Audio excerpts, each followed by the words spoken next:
So today I will be talking about a lesson plan to help gain attention for a lesson. I know that some teachers, especially elementary school teachers, do not are not able to gain their students' attention. So I'm providing these programs and tools to hopefully help teachers gain the attention of their students. So I talked to a teacher, and these are the classroom numbers for her classroom. So it's a second grade classroom with approximately 24 students, and they have access to Chromebooks and iPads for all students. So every student has a Chromebook and iPad, and there's also a smartboard in the classroom.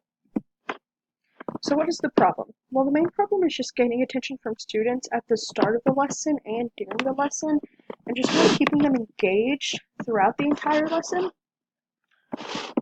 So at the beginning of the lesson, it's hard for the teacher to gain the students' attention when she starts a new lesson, and the students do not pay attention, and they often are not engaged and willing to learn. Kind of like in this picture over here, the teacher's up here, but the students are all not looking at her. So hopefully these programs will help engage students to make them want to learn.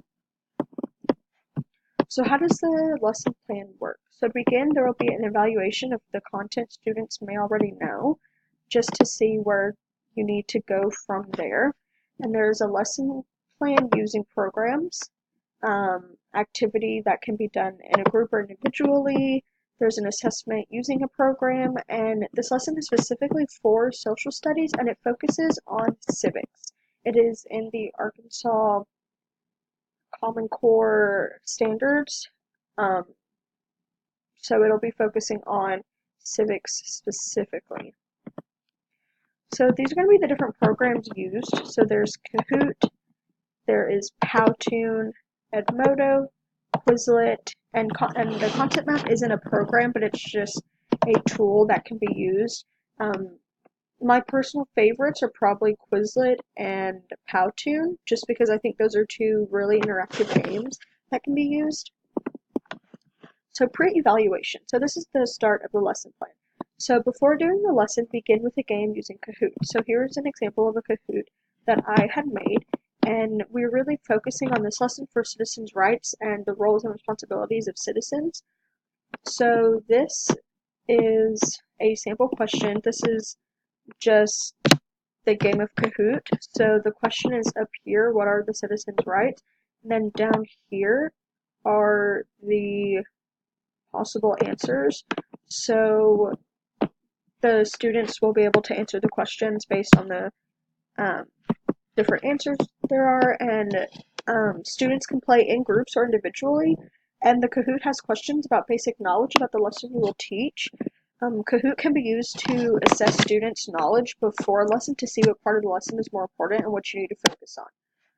So the game lets students be interactive with the teacher and their classmates. So if you do this at the beginning of a lesson, then they're already engaged and being interactive with themselves and their peers and even the teacher.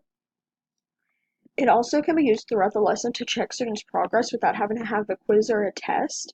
And it's really just a fun game to do every once in a while because it takes up to 20 minutes, 30 minutes at the most, and it's just a fun game for students to get involved.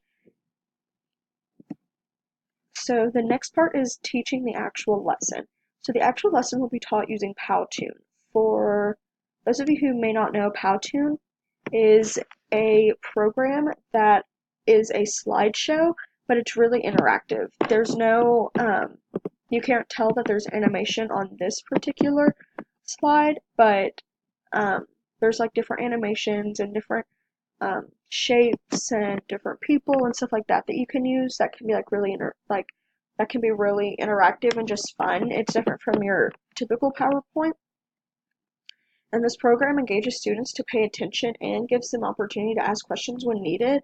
And this, for Powtoon, the lesson can be recorded and then it will be turned into a presentation. So a link to a Powtoon can be shared to students. So the presentation can be done by the teacher on the board, or students can follow along on the iPad or Chromebook and can go at their pace if they want to. And with there being a link, This Powtoon can also be sent with students so parents can have access to what they're learning in the classroom. And if parents want, they can also help their student learn, and they can go home and study to help retain the information. And they have different backgrounds and different colors and themes and everything like that.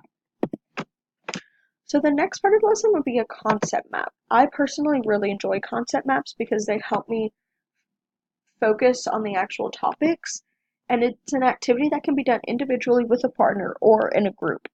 It can even be done as a class on the smartboard, and students will be given this as a guide to fill out a blank concept map. So obviously there's more roles and responsibilities of a citizen besides just these, but you can add as many branches as you want, and these concept maps can be used for any sort of topic, whether it's civics, economics, history, science, English. It can be used for anything, and you can put as many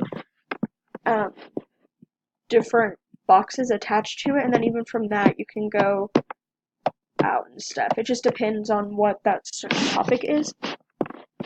And students will fill one out individually, then get in groups and compare answers if you want. So like I said, they can be done individually with a partner or in a group, and they can be filled out individually and then put in partners or groups and compare answers. And then as a class, they can participate in activities.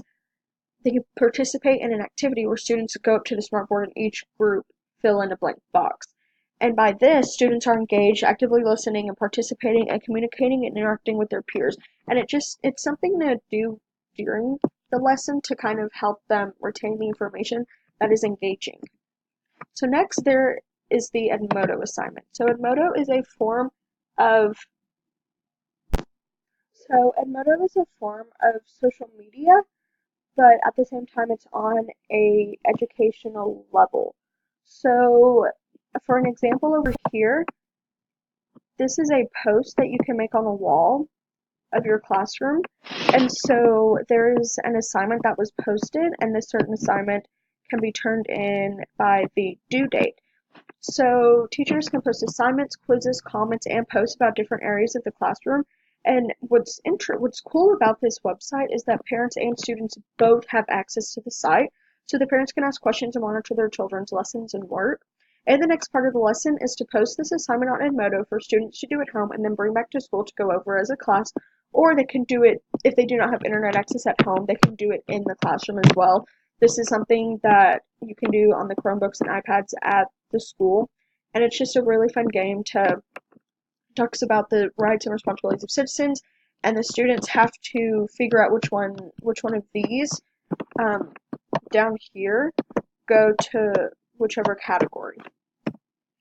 So this assignment allows students to differ between the rights and responsibilities of citizens, like I stated, and it's a good tool to use so students can get a better understanding of the differences between each. And after students finish and turn in the assignment on Edmodo, the teacher can check the work and see if there's any confusion on the assignment or lesson.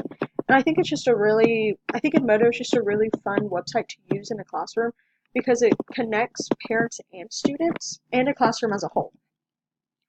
So the next one is Quizlet. The next part is Quizlet. And the flashcards can be used by students in the classroom and at home to practice terms. And on Quizlet, there can also be a quiz form. So flashcards, personally, are a very good tool to use. I think that they're really helpful, and there are different games that students can also use to retain and remember information. And Quizlet can also be used to assess students and their progress throughout the lesson at the end. They can learn, there's flashcards, they can write them, spell them. There's a couple different games. There's even a test option on here. So if you did want to do a test online, then that is a way that you could do it. And it allows students to get engaged individually and with their peers because they can work together on many of these different games and programs. And Quizlet can also be used at home by parents and students, and having that extra help can help students.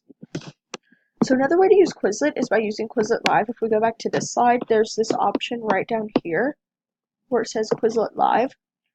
So Quizlet Live is similar to Kahoot and can be used in the classroom in groups. So the fun thing about Quizlet Live is that the groups are random, so that students can be paired up with their buddies and stuff like that. So then they're really getting that engagement part of the lesson. And groups receive points for correctness and speed. And like I said, each game has different groups that are chosen at random, and students become very active during this game. So the final part of this is the assessment. So simple assessment tools would begin with written exams or exams online. I personally enjoy written tests or quizzes just because I think I prefer to just write it down instead of having to read it online. But either way is fine. And because letting students take a paper test limits their chance to cheat, because if they're on a computer, then you might not have a browser available to make sure that they stay on that website and to just avoid complications. And having tests online, if you do want to have a test online, it can be made using different programs like Edmodo, Quizlet, and even Google Quizzes can be used as well. And another form of assessment is group assessments like these. You can provide forms of tests and activities students can work on in groups to assess their knowledge and performance.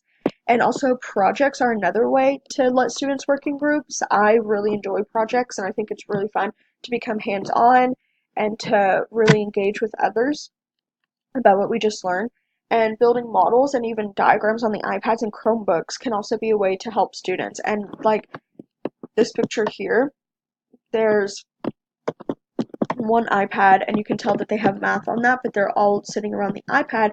And I think using the technology that is given in a classroom is a really good way to help students and to assess them. And just having plain paper and pen, just like in this photo down here, it also helps students and it helps assess them.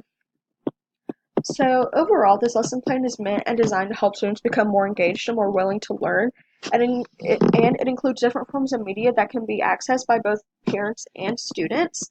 And the different programs can be used individually, and some can be used in groups and partners, and they can even be used just as a classroom as a whole, because I think that's the whole point of this lesson.